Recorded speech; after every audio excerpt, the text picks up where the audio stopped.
The text came in at 11:47 p.m. 3 words. No punctuation. Mom, help me. At first, I thought it was a mistake. New Year's Eve has a way of turning phones into noise machines.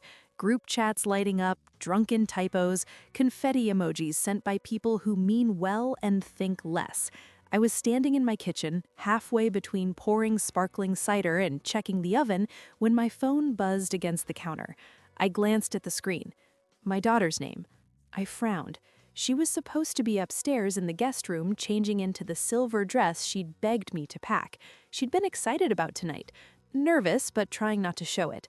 This was the first New Year's Eve we were spending with my husband's family since we got married, and she'd been determined to be grown up about it. Her words, not mine.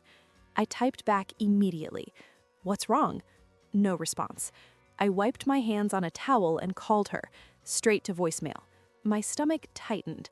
Not panic yet, just the sharp awareness that something had shifted. I told myself she was probably in a spot with bad reception. Old houses are like that. Thick walls, dead zones, especially the one we were staying in, my in-laws' house, a sprawling, creaky place that smelled like pine cleaner and old money. I headed for the stairs. Halfway up, my phone buzzed again. I'm locked in the basement. For a moment, the world went very quiet.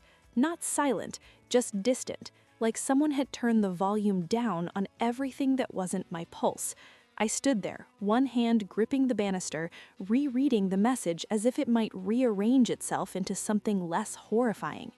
Locked. Basement. My daughter was 14. 14 and alone in a basement I'd been warned not to go into because the door sticks and the lock is temperamental and it's just storage anyway. I typed with shaking fingers. "Who locked you in?" This time the response came quickly. "I don't know. Aunt Linda told me to grab more soda from downstairs. The door shut. It won't open." Aunt Linda. I felt something hot and cold collide in my chest. My husband's sister had smiled at my daughter all evening, complimented her hair, told her she was so mature for her age, the kind of woman who spoke sweetly and watched too closely. I turned around. Downstairs, the house was alive with laughter.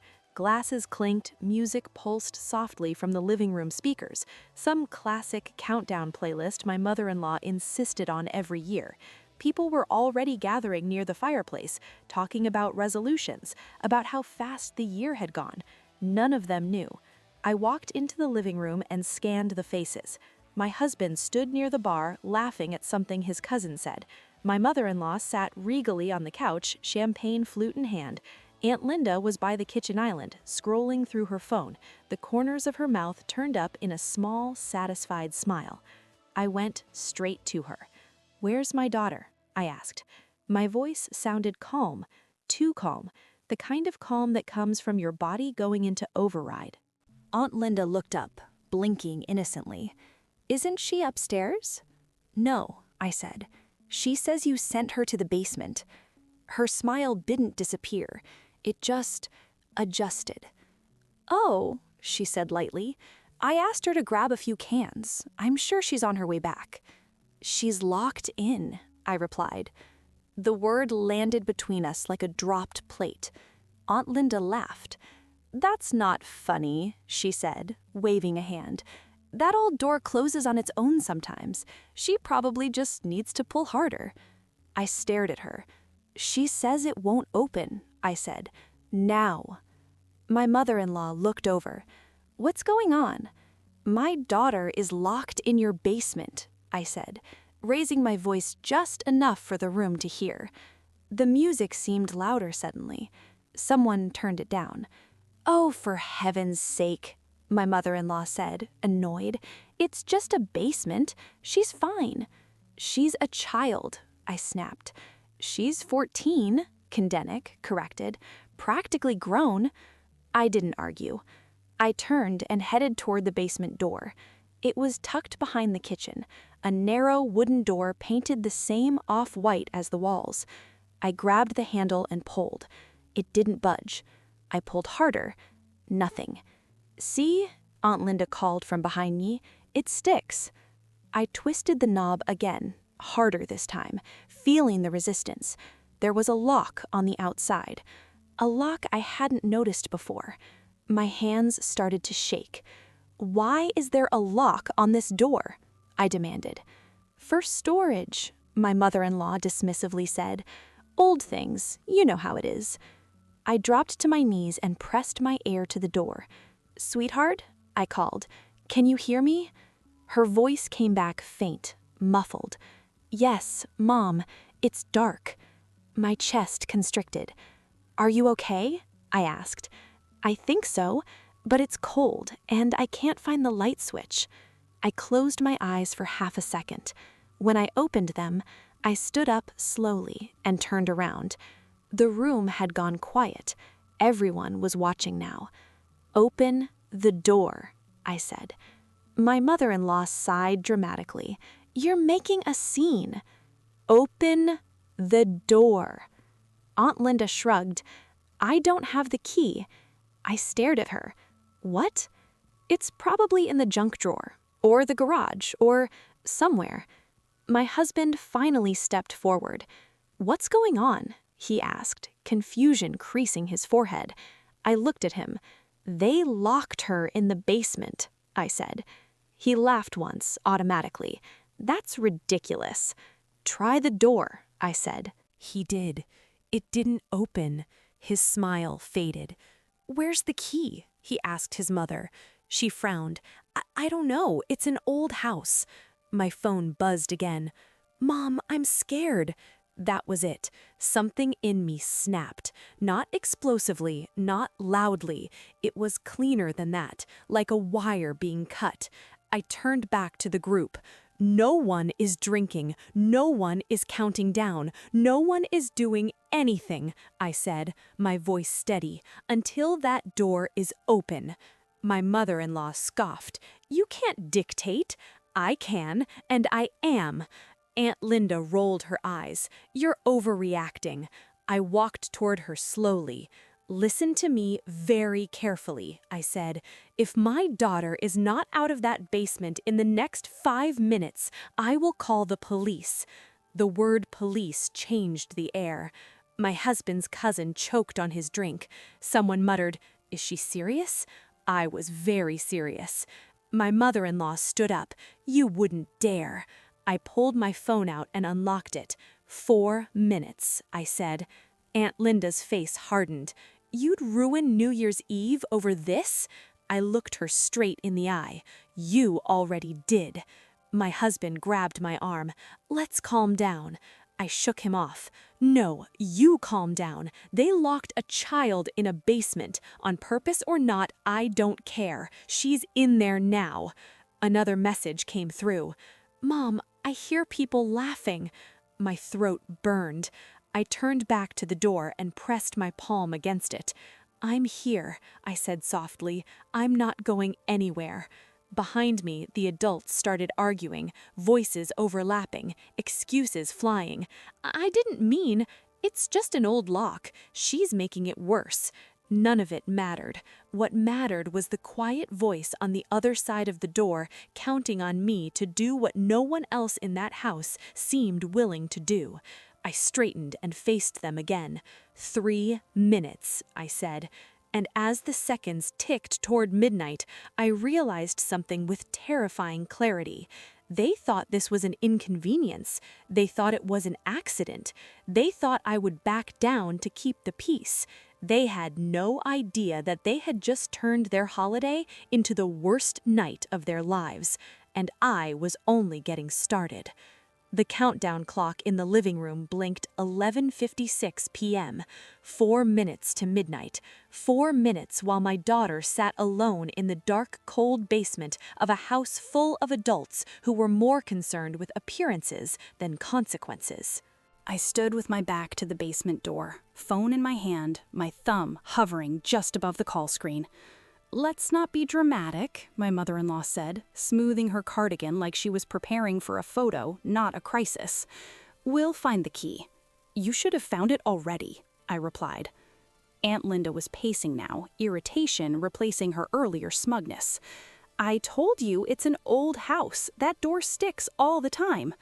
I turned my head slowly. Then why, I asked evenly, does it have a working exterior lock? She opened her mouth, closed it. My husband finally looked scared, not for our daughter, not yet, but for the situation spiraling beyond his control. Okay, he said quickly, rubbing his face. Okay, let's all just think. Mom, where do you usually keep spare keys? My mother-in-law sighed, as if burdened by incompetence that wasn't hers. There's a bowl in the laundry room. I'll check, one of the cousins offered, already halfway down the hall. Another minute ticked by. My phone buzzed again. Mom, it's really cold. I think I hear something moving. My breath caught. What do you hear, baby? I asked softly, pressing my forehead to the door. I don't know, she whispered. Like scratching? Maybe pipes? Pipes. Sure. I straightened so fast the room went silent. That's it, I said. I'm calling. My husband grabbed my wrist. Please. I shook him off again, harder this time. Do not touch me, I said. You should be down here breaking this door, not asking me to be patient. Aunt Linda scoffed. You're acting like we kidnapped her. I stared at her. You isolated her. You sent her downstairs alone. You didn't check the door. You didn't stay nearby. And now you're minimizing it. Her eyes flashed. Watch your tone. No, watch your actions. 11:58 p.m. The cousin came running back. The bowl's empty. My mother-in-law frowned. Well, then it must be in the garage. I'll go, my husband said. No, I snapped. You stay here. He froze. Why? He asked. Because I don't trust anyone to not disappear right now, I said. The garage door opened anyway, another cousin rushing out, keys jingling, panic finally breaking through the party atmosphere. The music had stopped completely now. The TV flashed muted images of fireworks in some other city where parents didn't have to scream to be heard. I dropped to the floor again and knocked gently. I'm here, I whispered. Talk to me. I can't feel my fingers, my daughter said, voice trembling. Rage burned hot behind my eyes. I stood up slowly. This door is coming down, I said. My mother-in-law laughed incredulously. You're not breaking my house? I turned toward the kitchen, grabbed the heaviest chair I could find, and dragged it across the floor. You are not serious, Aunt Linda said. I'm dead serious, I replied. My husband stepped in front of me. Stop, please, you'll hurt yourself. I leaned in close enough for him to hear only me. If you stop me, I said quietly, you will regret it for the rest of your life. He stepped aside. I swung the chair once. The impact rattled the door but didn't break it. Again. A crack splintered near the lock. Gasps filled the room. Call the police, my mother-in-law yelled. I already am, I said, raising my phone. That was the moment Aunt Linda screamed. Wait! Everyone froze. She rushed forward, hands shaking, and reached into the pocket of her coat hanging by the door. The key fell into her palm. Silence crashed over the room. You had it, I said. Not a question. She swallowed. I forgot. You forgot, I repeated. She nodded quickly. I didn't think... I snatched the key from her hand. You didn't think that's the problem.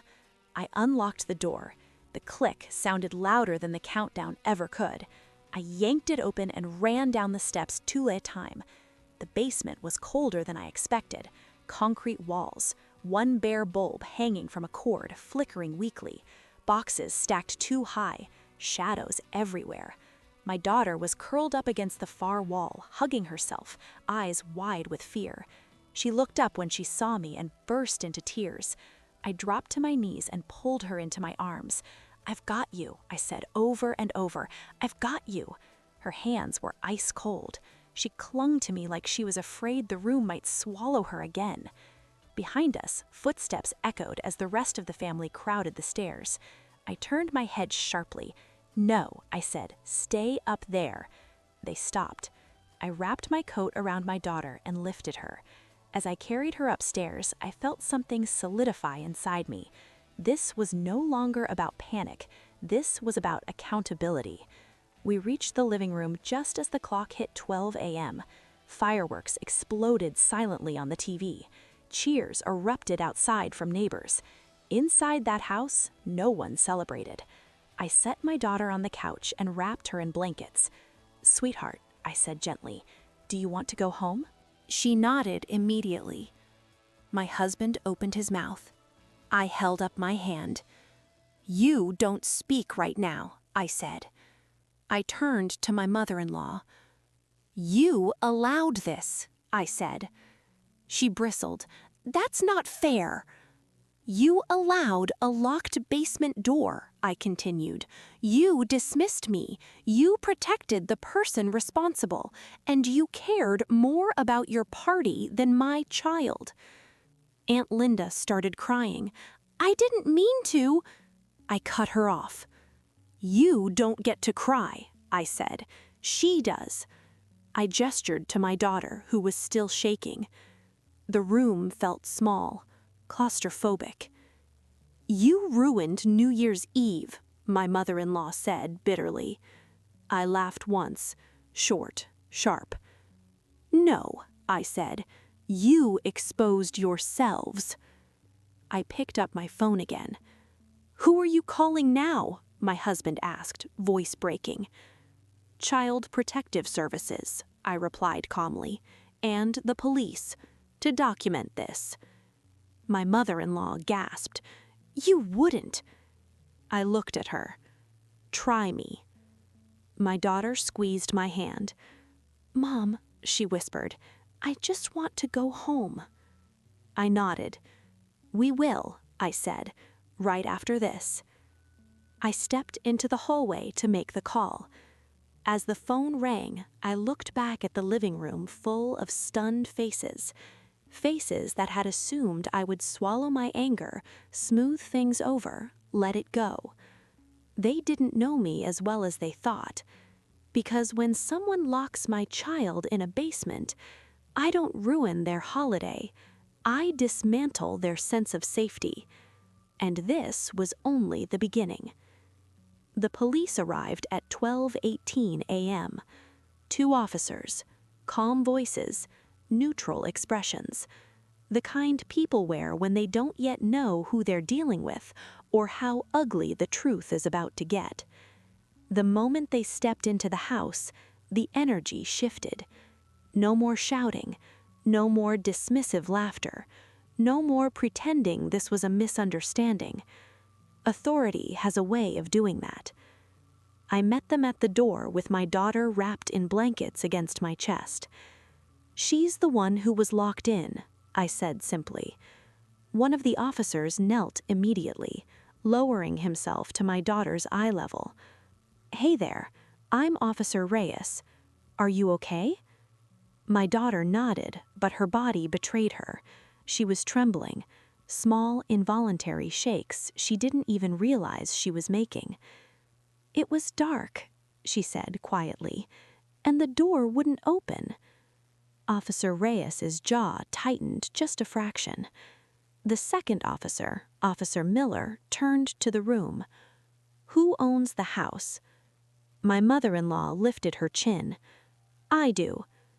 "Then we need to talk," he said. They separated everyone. That alone felt like justice. My daughter and I sat in the dining room while Officer Reyes took her statement. Gently, patiently, without leading her or rushing her.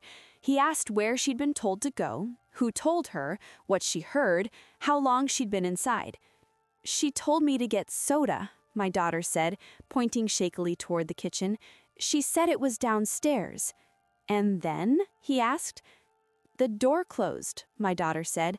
"I tried to open it. It wouldn't move." "Did anyone come back?" he asked. She shook her head. "No, I texted my mom." Officer Reyes nodded and made notes. Across the room, I could hear raised voices. "I didn't mean to lock it," Aunt Linda insisted. "It was an accident." "You had the key," Officer Miller said.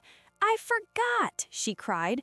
"You forgot you locked a child in a basement?" he pressed. Silence.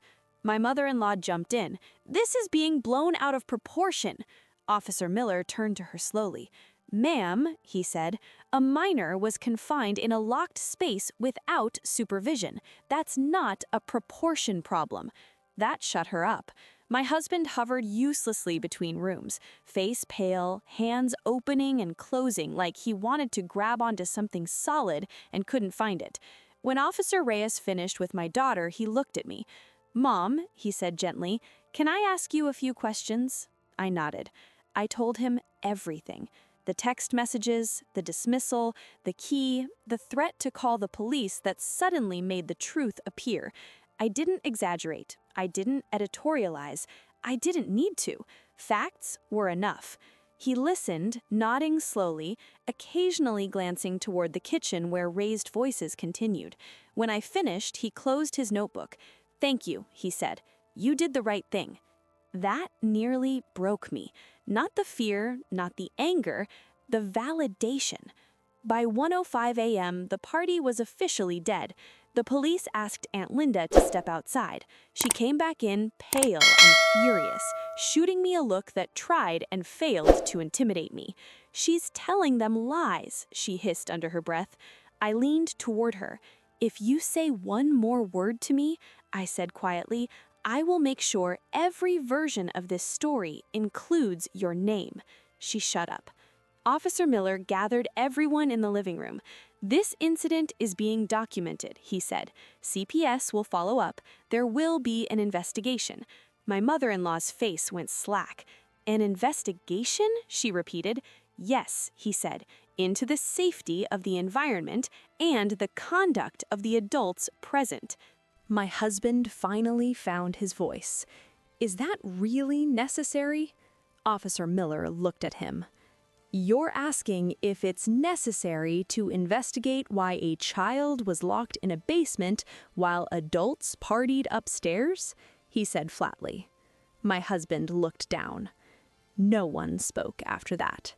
We left the house at 1:22 a.m. No hugs, no goodbyes, no apologies that mattered. As I buckled my daughter into the car, she looked up at me with red-rimmed eyes. "Am I in trouble?" she asked softly. My heart cracked. "No," I said immediately. "You did everything right." She nodded slowly, then leaned her head against the seat. "I was scared," she whispered. "I know," I said. "You don't have to be anymore." As we drove away, fireworks were still going off in the distance, celebrations that felt obscene now, hollow and loud and undeserved. My phone buzzed. A text from my mother-in-law. "You've gone too far." I didn't respond. Another message came through. From Aunt Linda. "You're destroying this family." I laughed once, bitter. No, I was exposing it. The call from CPS came the next afternoon. They were polite, thorough, serious. They asked about my daughter's well-being, her home environment, her relationship with extended family.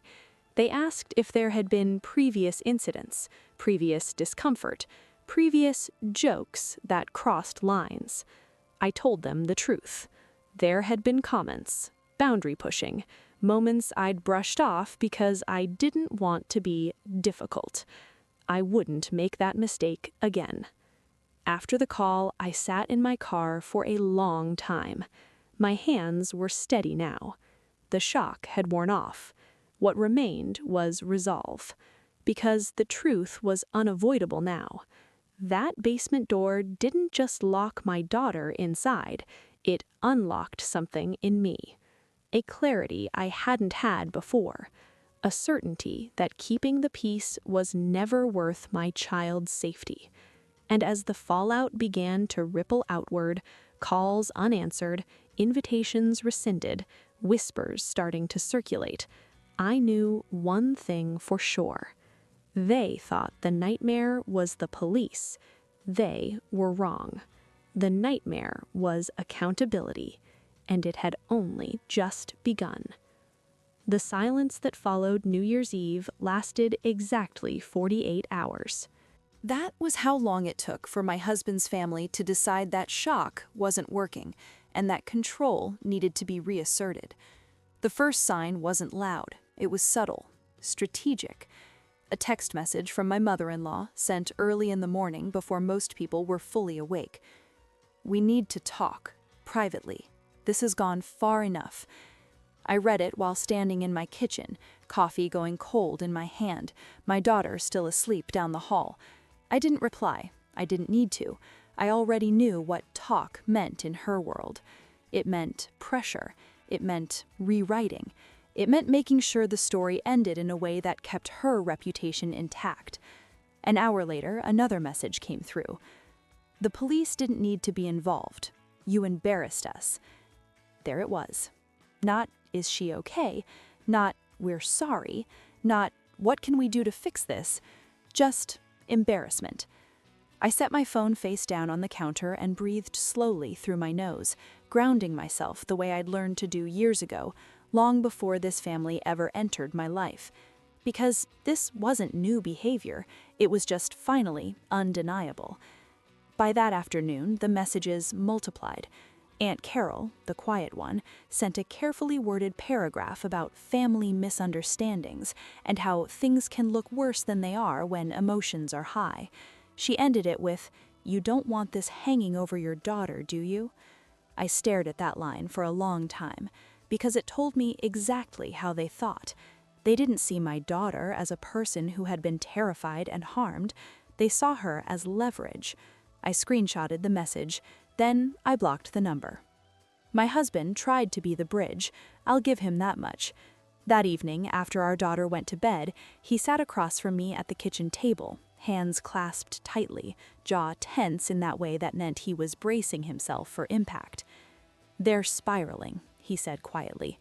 I didn't look up from the paperwork I was organizing. "Good," I replied. He flinched. "That's not what I meant." "I know," I said calmly, "but it's still true." He ran a hand through his hair. "They're saying CPS is overreacting, that it was a misunderstanding, that if you just waited—" "If I just waited," I repeated slowly, finally looking at him, "my daughter would have stayed locked in that basement longer?" He swallowed. "They didn't intend for that to happen." "And yet," I said, "it did." He leaned forward. "They want a family meeting. They think if everyone sits down—" "No," I said flatly. He blinked. "No?" "No. No meeting, no mediation, no clearing the air," I said. "That's not how safety works." He exhaled sharply. "You're not even open to discussion." I folded the papers neatly and set them aside. "Discussion comes before harm, not after." He was quiet for a long moment. "They're saying you're turning this into something bigger than it needs to be," he said carefully. I stood up. "Come with me," I said. He hesitated, then followed me down the hall to our daughter's room. I opened the door quietly and gestured for him to look. She was asleep, curled on her side, one hand clenched into the blanket like she was still holding on to something, even in her dreams. There were faint shadows under her eyes she hadn't had before, a tension in her posture I recognized because it mirrored my own when I was a child who learned too early that adults couldn't always be trusted. "This," I said softly, "is as small as it gets." He stared at her. "She didn't sleep the first night," I continued. "She jumped every time the house creaked. She asked me twice if our basement door locked." He closed his eyes. "So no," I said quietly, "I'm not making this bigger. I'm refusing to make it smaller." That was the moment something in him shifted, not completely, not cleanly, but enough. "They're afraid," he said. "They should be," I replied. The CPS visit was scheduled for the following week. My mother-in-law found out about it before it happened. I still don't know how, whether someone overheard or someone talked, or she simply guessed. But when she called me that night, her voice was no longer sharp. It was smooth, conciliatory, dangerous. "I've been thinking," she said, "about what happened." I didn't respond. "I don't want this to damage our family long term, especially not for your daughter." There it was again, my daughter's name used like a bargaining chip. "What do you want?" I asked. She exhales as if relieved I'd finally engaged. We can tell CPS it was a misunderstanding, that the door malfunctioned, that Linda panicked and didn't realize she had the key. And the truth? I asked. She paused. The truth is subjective. I laughed, a short, humorless sound. No, I said, the truth is documented. Her tone hardened slightly. You're being inflexible. Yes, I said, on purpose. You're going to ruin Linda's life, she snapped. I felt something settle in my chest, heavy, cold, immovable. She ruined her own, I replied, the moment she locked a child in a basement and walked away. Silence. Then, you always were dramatic. I smiled to myself. And you always underestimated how dangerous that word is. She hung up. The CPS worker arrived on a Wednesday afternoon. Her name was Denise. She was in her 40s, dressed plainly, with eyes that missed nothing and a voice that didn't rise even when conversations grew uncomfortable. She spoke to my daughter first, alone.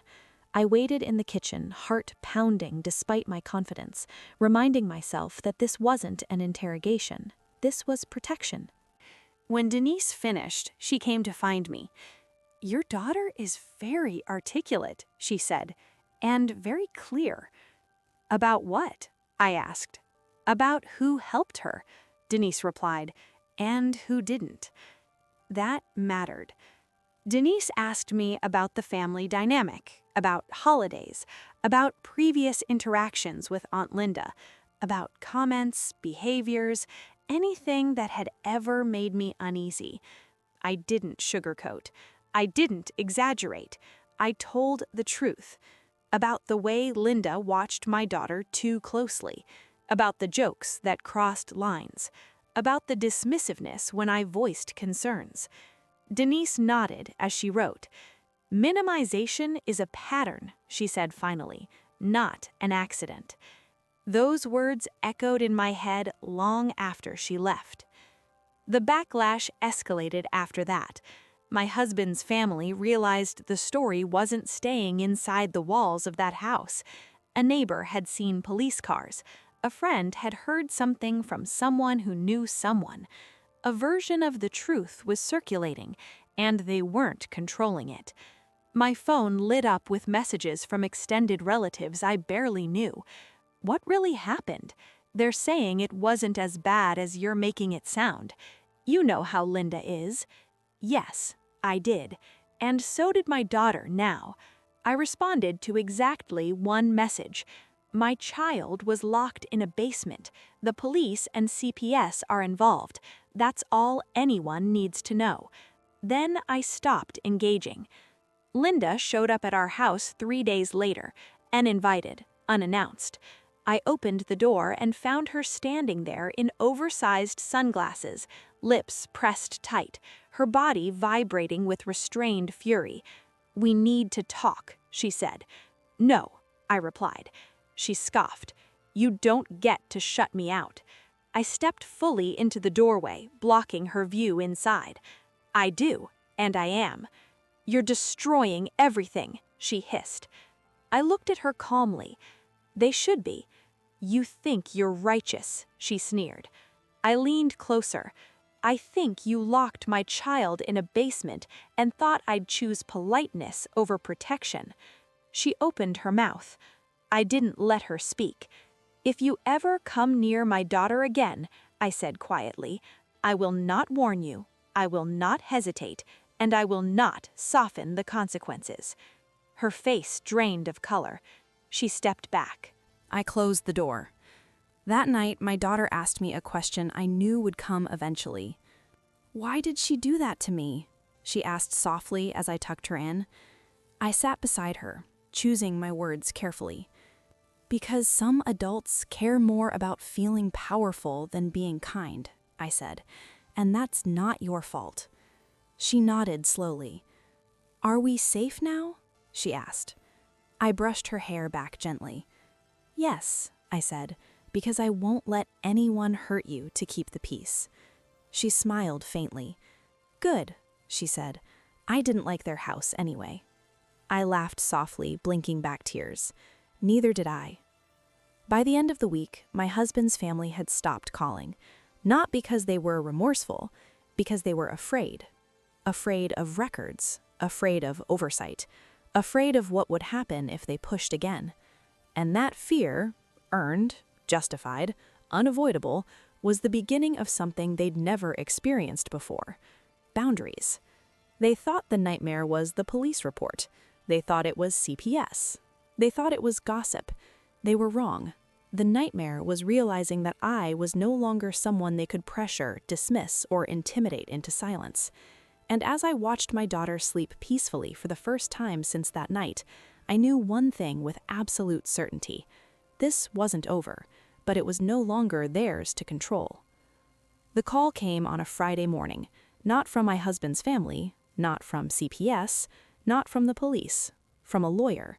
I recognized the firm name immediately, my mother-in-law's longtime attorney, the one who handled her property disputes, her neighbor issues, her carefully managed crises, the one who made problems go away quietly. I let it ring twice before answering. "Mrs. Carter?" a man's voice said, smooth and professional. "This is Daniel Hughes. I represent your husband's family." I said nothing. He continued, "I'm calling regarding the incident on New Year's Eve. We believe there's been a breakdown in communication." A breakdown? I glanced down the hall. My daughter was at the kitchen table, coloring, humming softly to herself. She looked lighter than she had days ago, still cautious, but breathing again. "There was no breakdown," I said calmly. "There was a locked door." A pause. "Yes," he said, "which is precisely why I'm calling. My clients are concerned about escalation." "Escalation," I repeated. "Yes," he said. "Police reports, CPS involvement. These things can spiral unnecessarily." I leaned back against a counter. "They spiral," I said, "when people keep pretending nothing happened." He cleared his throat. "We're hoping to resolve this amicably." I smiled faintly. "Amicable?" I said. "For whom?" "For everyone," he replied quickly, "especially your daughter." There it was again.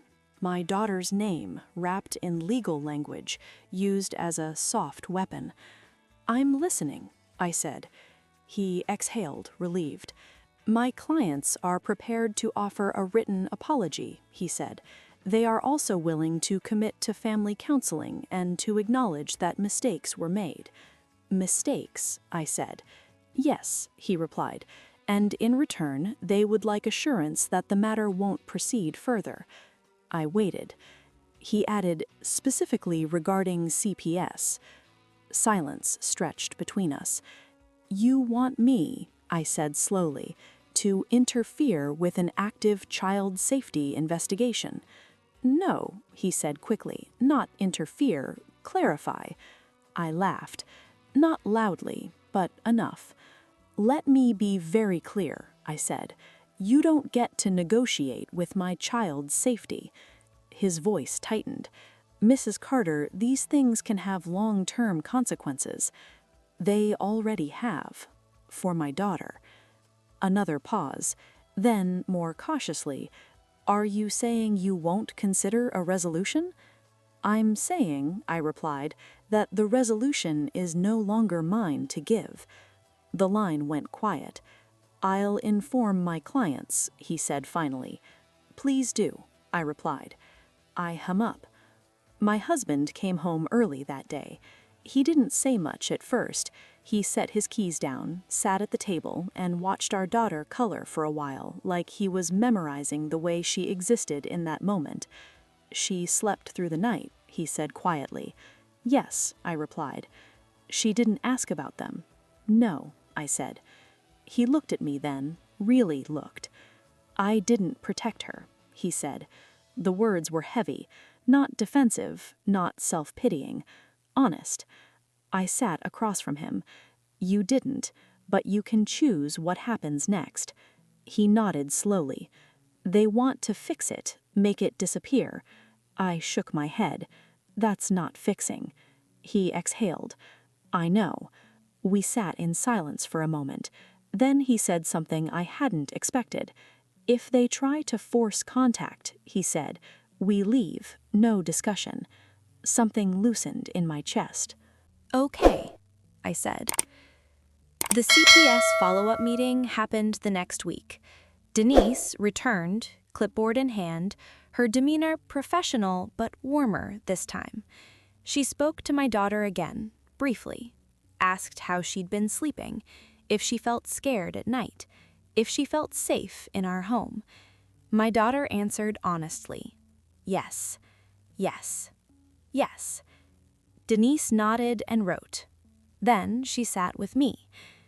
"Based on our findings," she said, "we're recommending no unsupervised contact with the extended family member involved." I felt a rush of relief, but also resolve. "Good," I said. She continued, "We're also documenting attempts to minimize and deflect responsibility." I raised an eyebrow. "You noticed that?" She smiled slightly. "It's hard not to." Before she left, she paused. "You did exactly what you were supposed to do," she said. "Many parents don't." "Why?" I asked. She considered the question. "Because they're afraid of consequences," she said, "or they've been taught that keeping the peace matters more than the child." I nodded. She left. I locked the door behind her. The backlash from my husband's family collapsed after that. Not all at once, but decisively. The lawyer stopped calling, the messages stopped coming, the relatives who'd whispered stopped reaching out. Silence replaced pressure, and not the suffocating kind. The kind that meant retreat. They knew now that there was no version of this story where they emerged clean. And people like them hate exposure more than they hate consequences. New Year's Eve came again faster than I expected. 1 year later.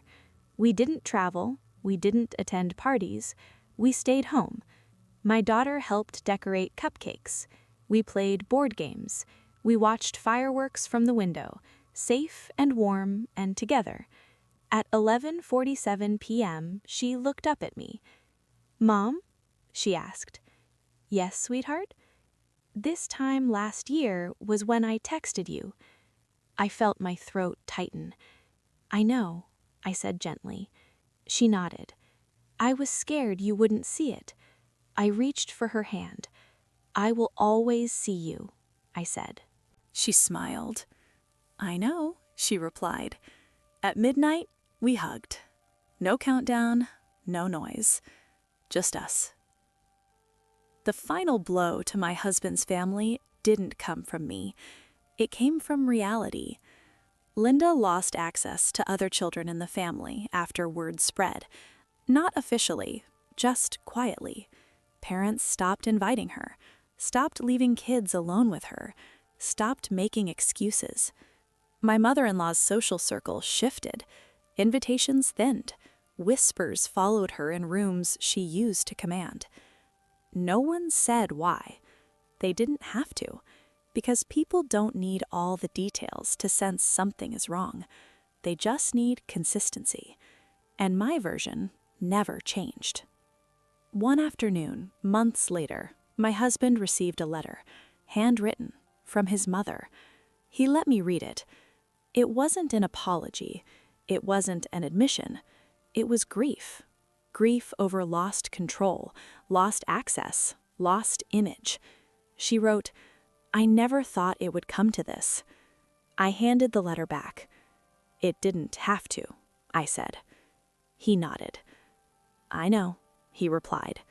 He didn't respond to her. My daughter started therapy that spring, not because she was broken, but because she deserved tools. One evening, after a session, she climbed into the car and said something that stunned me. "My therapist said something," she said. "What?" I asked. She said, my daughter continued, "What happened to you was scary, but what saved you was that your mom believed you immediately." I swallowed hard. That matters, my daughter said, apparently. I pulled the car over. I turned to her. It matters more than anything, I said. She nodded. The truth is this. They didn't expect consequences. They expected silence. They expected me to doubt myself, to soften, to rationalize, to choose comfort over confrontation. They expected that because it had worked before. Just not with me. Not when it came to my child. People still ask sometimes, quietly, wasn't that extreme? Do you ever regret it? Wouldn't it have been easier to just move on? I answer honestly, no, no, and no. Because ease is overrated. Safety isn't. That basement door changed everything. Not because it locked, but because it revealed. It revealed who minimized fear, who protected themselves, who thought a child's panic was an inconvenience, and it revealed who I was willing to become when it mattered. They locked my daughter in a basement on New Year's Eve. They thought the nightmare would be noise, police lights, investigations, gossip. They were wrong. The nightmare was permanence. No access, no control, no second chances. A record, a boundary, a mother who never backed down, and a child who learned forever that when she says help, someone will come immediately, every time.